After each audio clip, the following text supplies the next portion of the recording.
샬롬, 우리 주 예수 그리스도의 은혜와 평강이 함께하기를 기도하고 또한 축복합니다. 한 주간을 시작하는 월요일 아침입니다. 이 한 주간도 하나님 말씀을 따라 바르고 제대로 살아감으로 말미암아 우리 하나님께서 예수 그리스도 안에서 주시는 놀라운 행복이 함께하기를 또한 기도합니다.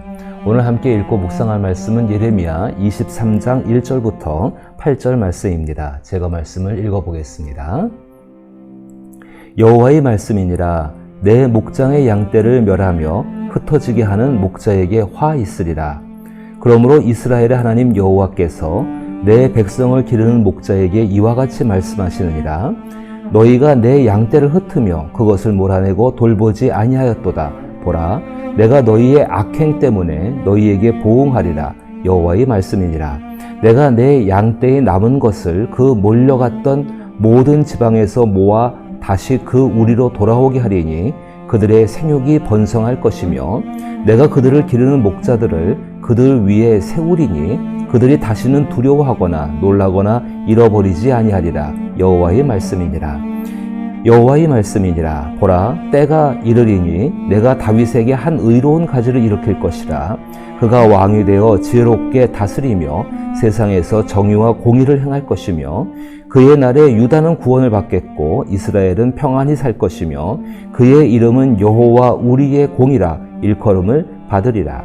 그러므로 여호와의 말씀이니라. 보라, 날이 이르리니 그들이 다시는 이스라엘의 자손을 애굽 땅에서 인도하여 내신 여호와의 사심으로 맹세하지 아니하고 이스라엘 집 자손을 북쪽 땅 그 모든 쫓겨났던 나라에서 인도하여 내신 여호와의 사심으로 맹세할 것이며 그들이 자기 땅에 살리라 하니라.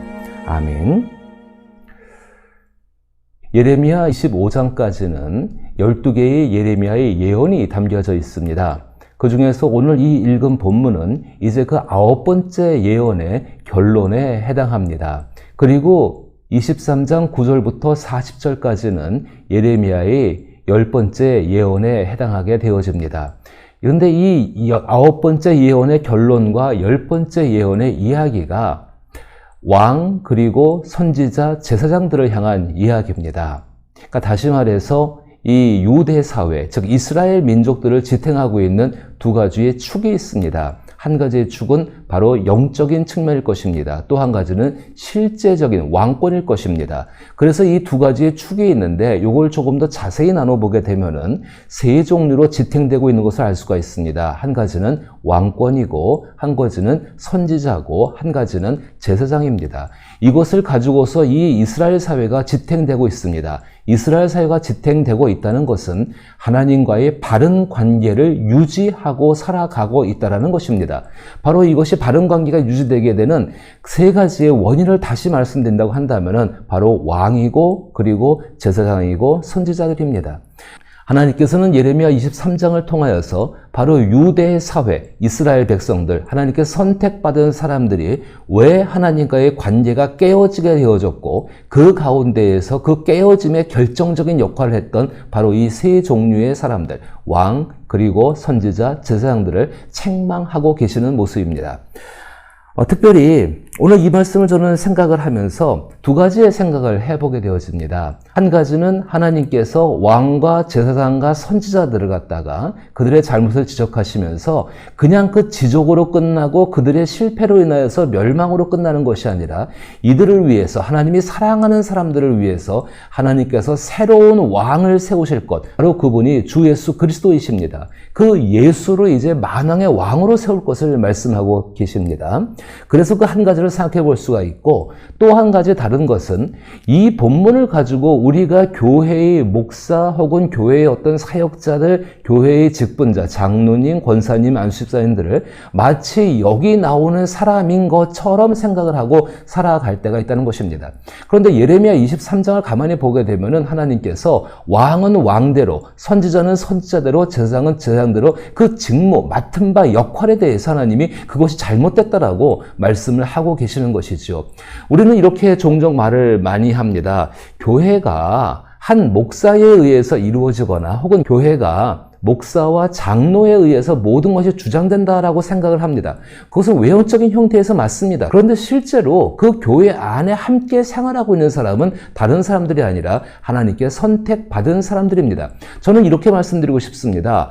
마치 우리의 현대의 교회를 이 구약시대, 그것도 이 잘못된 구약시대에 이 타락하고 잘못되어 있는 사람인 것, 바로 그 직분을 맡은 것이 목사이고 장로로 생각한다는 것은 잘못된 생각이고, 그것을 쫓아간다는 것은 굉장히 정말로 심각하게 오해를 하고 있는 거라고 저는 생각을 하고 있습니다.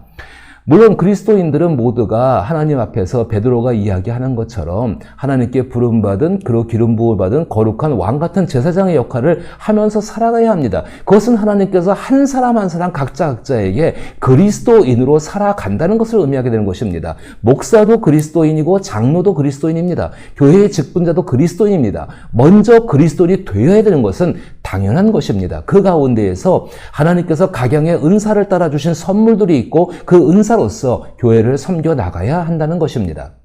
오늘 이스라엘 백성들 가운데 하나님이 첫 번째 지적하시는 것은 목자입니다. 이 목자는 지금의 교회에서 목사를 목자라고 부르는데 그런 개념이 아니라, 여기서 목자는 다른 것이 아니라 바로 이스라엘 백성들을 실제적으로 먹고 살게 만들어주는 왕들을 갖다가 의미하고 있다는 것입니다.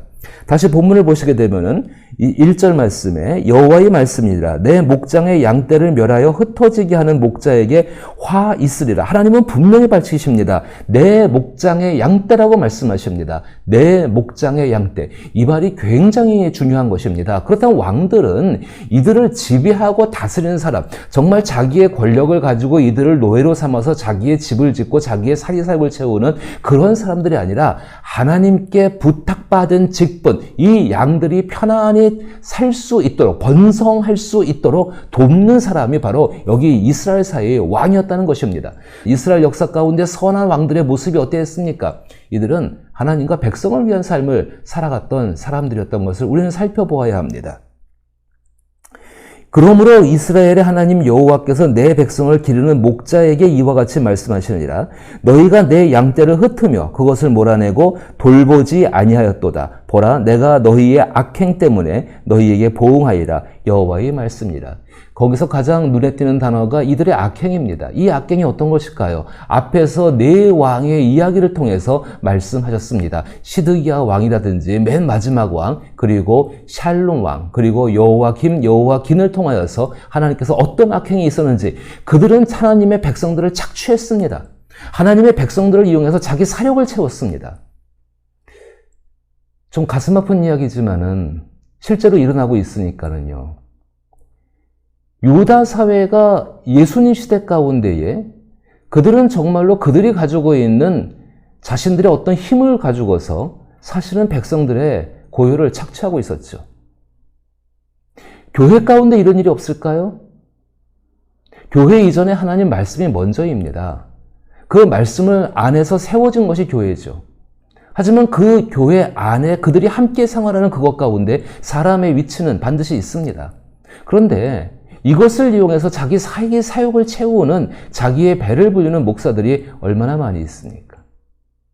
교회의 목적을 위해서 성도들의 것을 가지고서 교회의 목적을 이루고 이것이 하나님의 것이라고 말하는 그런 교회들이 얼마나 많이 있습니까? 예언이라는 것은 말입니다. 하나님께서 그 시대에 있을 일만을 콕 집어서 말씀하시는 것이 아닙니다. 예언이라는 것은 모든 것을 바탕으로 하여서 최종적으로 일어난 일들을 설명하고 계시는 것이 바로 예언입니다. 예언에는 그래서 언제든지 인과성이 있습니다. 하나님께서는 이 이스라엘 사회, 무려 1000년이 넘는 사회 가운데 어떻게 왕권이 실패했는지, 왕권의 어떤 점이 잘못되는지 그 악을 지적하시면서 이것 때문에 이제 멸망을 당할 수밖에 없다라고 말씀하십니다. 그럼 그때의 하나님의 지적이 그 시대로 끝났을 것인가요? 아닙니다. 지금의 교회도 몇천 년이 지났습니다. 몇천 년이 지나는 동안에 이 이스라엘 사회가 했던 부패가 없었을까요? 있었습니다. 더 심합니다. 바로 23장 가운데에서 하나님 말씀을 가지고 자기 사리사욕을 채우고 하나님이 허락해 주신 어떤 권한들을 가지고서 자기의 유익을 취하게 되어지고 그리고 하나님 말씀을 가지고서 다른 사람을 속여서라도 그것도 주의 백성들을 속여서라도 자기의 사리사욕을 채우고 자기의 영향력을 크게 하는 것 이것은 지금의 현대교회도 언제든지 있는 일이고 지금도 있는 일이라고 말씀을 드릴 수가 있는 것입니다.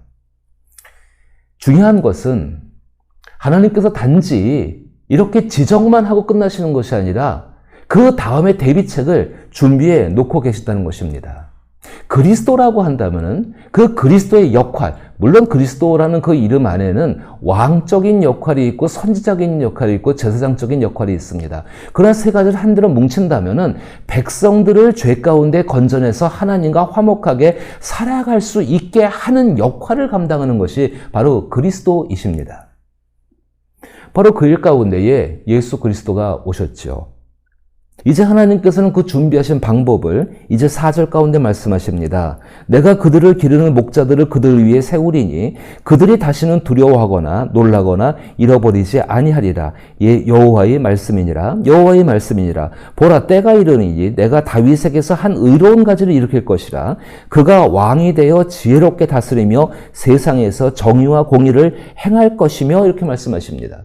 예수 그리스도가 어떤 분이십니까? 공의와 정의의 왕 아니십니까? 바로 그분이 우리 가운데 오셨습니다. 그러므로 여기서 한 가지를 생각해 볼 수 있습니다. 예수님 오시기 전에 왕들은 바로 이 예수님의 모습을 바라보면서 공의와 정의를 세워가는 삶, 하나님의 미슈파트를 이뤄가는 삶을 살았어야 했었습니다. 그런데 그 삶에서 완전히 실패해버린 것이죠. 이제 예수 그리스도가 오셨습니다. 이제 더 이상의 왕은 필요 없습니다. 더 이상의 하나님 앞에서의 세워질 왕은 아무도 없는 것입니다. 목사가 교회에서 왕일 수 없고 장로가 교회에서 왕일 수 없고 성도들이 교회에서 왕일 수가 없습니다. 교회의 왕은 오직 예수 그리스도 그 한 분이셔야 합니다. 그렇다면 만약에 그 왕이 교회에 계시지 않는다고 한다면 그것은 교회가 아니지요. 거기 더 이상 머물러 있을 필요가 없는 것입니다. 그럼 우리가 어떻게 예수 그리스도가 계신지 알 수 있겠습니까? 오늘 하나님 말씀 가운데에서 6절 말씀에 그날에 유다는 구원을 받겠고 이스라엘은 평안을 살 것이며 그의 이름은 여호와 우리의 공의라 일컬음을 받으리라. 적어도 세 가지의 단어 가운데 그리스도 예수가 계시는지 안 계시는지 금세할 수가 있습니다. 그 첫 번째는 구원을 받는 일입니다.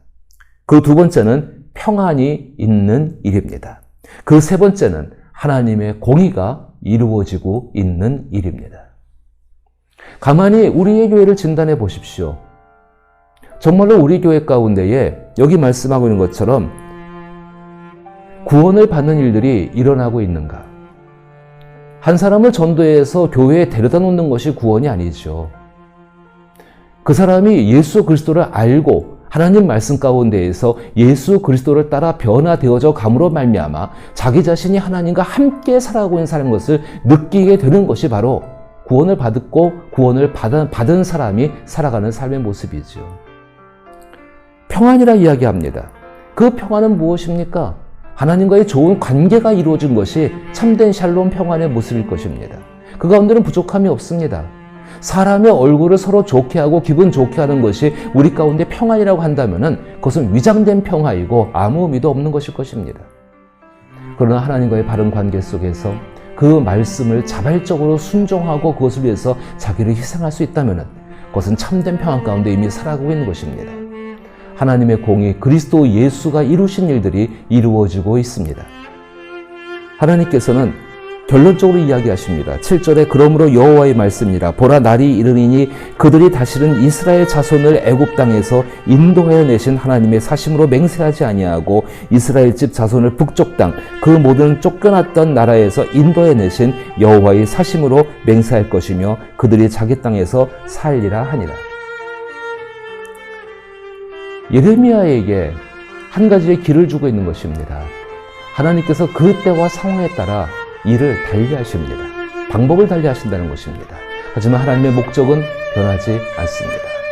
백성들, 당신이 사랑하는 백성들을 하나님 안에 영원토록 살게 하는 것이 그분의 모습입니다. 예레미야는 애굽에서 구원받은 하나님께 대하여 맹세하는 것이 아니라 이제는 북쪽 땅, 포로로 잡혀갔던 땅에서 새로운 왕을 세우시고 그 왕의 인도를 받게 하시는 그 하나님으로 맹세하겠다라고 말씀을 하고 계시는 것입니다. 무엇을 의미하는 것일까요? 본질은 바뀌지 않습니다. 하지만 그 외적인 모습은 얼마든지 바뀔 수 있습니다. 우리는 본질을 따라가는 신앙의 삶을 살아야 한다는 것입니다. 교회의 목자는, 교회의 왕은 정말로 예수 그리스도 한 분이십니다. 단순히 예수 그리스도가 교회의 왕이 아니라 모든 구원받은 사람의 왕이신 것을 기억하셔야 합니다. 그 왕이 우리의 삶 가운데 계시지 않는 것은 교회가 아닙니다. 그렇다면 우리는 정말로 우리 안에서 그리스도 예수를 섬김으로 말미암아 그리스도 예수가 참된 목자가 되셨기에 그 목자의 인도하심으로 번성하고 그리고 생육할 수 있는, 하나님과 함께 살아갈 수 있는 그 삶을 살아가야 합니다. 그 삶을 선한 목자 되신 그리스도 예수 안에서 살아갈 수 있기를 나사렛 예수 이름으로 축복합니다.